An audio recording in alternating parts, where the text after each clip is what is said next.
दिल्ली के मालवीय नगर में मंगलवार सुबह हुए भीषण अग्निकांड ने पूरे देश को झकझोर कर रख दिया है। साकेत स्थित मैक्स अस्पताल के पास मौजूद एक होटल में लगी आग में देखते ही देखते विकराल रूप ले लिया और इसमें अब तक 21 लोगों की जान जा चुकी है। मृतकों में बड़ी संख्या विदेशी नागरिकों की बताई जा रही है, जिनमें ज्यादातर अफ्रीकी देशों से आए लोग शामिल हैं।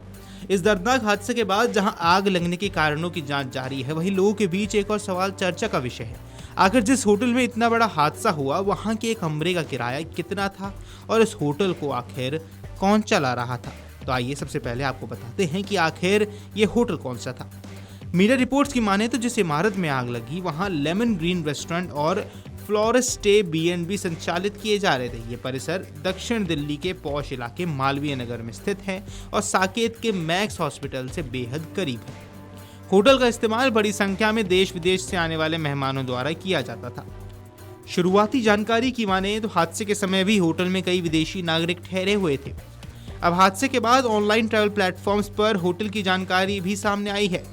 वेबसाइट पर उपलब्ध विवरण की माने तो फ्लोरेस्ट स्टे एंड B&B में एक कमरे का किराया करीब 3800 रुपये प्रतिदिन बताया गया है। यानी अगर कोई मेहमान एक सप्ताह तक यहाँ रुकता है तो उसे सिर्फ कमरे के लिए लगभग 26,000 रुपये से ज़्यादा खर्च करने पड़ेंगे।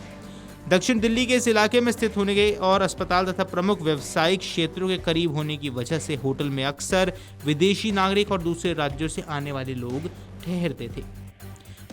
मीडिया रिपोर्ट्स की माने तो इस परिसर का संचालन गोयल ब्रदर्स यानी हरीश गोयल और वरुण गोयल द्वारा किया जा रहा था। बताया जा रहा है कि प्रॉपर्टी बेड एंड ब्रेकफास्ट यानी B&B लाइसेंस के तहत चलाई जा रही थी, लेकिन हादसे के बाद सामने आई जानकारी ने कई गंभीर सवाल खड़े किए हैं। रिपोर्ट्स के मुताबिक परिसर को केवल 6 कमरों के संचालन की अनुमति मिली थी, जबकि वहां करीब 25 कमरे चलाए जा रहे थे। अब अगर जांच में ये बात साबित हुई तो ये नियमों के गंभीर उल्लंघन का मामला बन सकता है। ऐसे में जांच एजेंसी अब ये पता लगाने में जुटी हैं कि आखिर अतिरिक्त कमरे किस आधार पर संचालित किए जा रहे थे और क्या इसके लिए संबंधित विभागों से अनुमति ली गई थी। पुलिस की माने आग उस समय लगी जब होटल में ठहरे अधिकांश लोग सो रहे थे।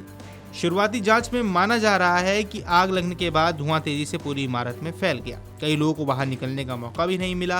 वहीं प्रत्यक्षदर्शियों की माने तो कुछ लोगों ने अपनी जान बचाने के लिए खिड़की और बालकनियों से कूदने की कोशिश की। हालांकि कई लोग धुएं और आग की चपेट में आ चुके थे। इस हादसे की सबसे चिंताजनक पहलू ये है कि मृतकों में बड़ी संख्या में विदेशी नागरिक बताए जा रहे हैं।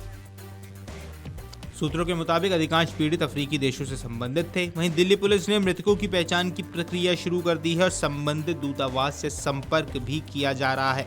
घायलों का इलाज दिल्ली के विभिन्न अस्पतालों में चल रहा है।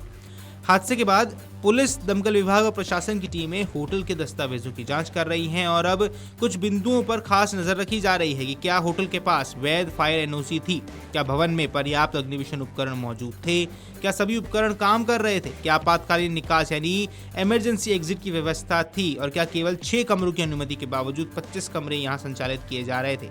इन सवालों के जवाब आने के बाद स्पष्ट होगा कि हादसा केवल दुर्घटना थी या लापरवाही का नतीजा।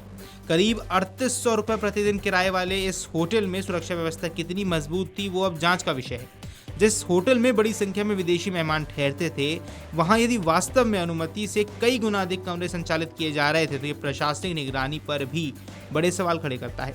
21 लोगों की मौत के बाद अब सबकी नज़र इस जांच रिपोर्ट पर टिकी है। अब अगर नियमों के उल्लंघन और लापरवाही की पुष्टि हुई तो होटल प्रबंधन और मालिकों के खिलाफ कड़ी कानूनी कार्रवाई हो सकती है। Video desk amarujala.com। अगर आप ये वीडियो YouTube पर देख रहे हैं तो हमारे चैनल को सब्सक्राइब कर बेल आइकन दबाएं और Facebook पर देख रहे हैं तो हमारे पेज को लाइक करें।